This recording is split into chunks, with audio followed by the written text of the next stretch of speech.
संततधार पावसामुळे परशुराम घाटात धोक्याच्या क्षेत्रात पाऊस झालेला आहे। अशात भिंतीखालील आणि वरील भराव पावसामुळे वाहून जाऊ नये याकरता ठेकेदाराने प्लास्टिक कापडाचं आच्छादन करून तात्पुरता उपाय केलेला आहे।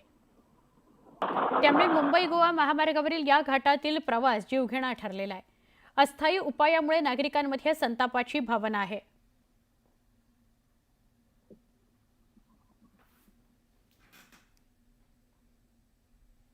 आता आपण वळूया महत्त्वाच्या बातम्यांकडे। महत्त्वाच्या बातम्या प्रायोजक पुष्कराज रागी डिलाइट्स, महाराष्ट्राचं लाडकं आणि नंबर 1 नाचणी सत्व।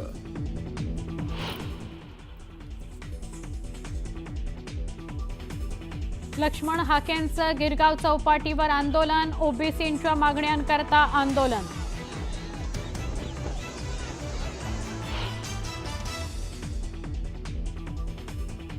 शिवसेना उबाठाचे नेते सुनील बागुल, मामा राजवाडे यांचा भाजप प्रवेश थांबवला।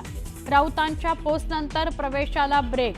तर उद्धव ठाकरेंकडून प्रथमेश गीतेंची नाशिक महानगर प्रमुख म्हणून नियुक्ती।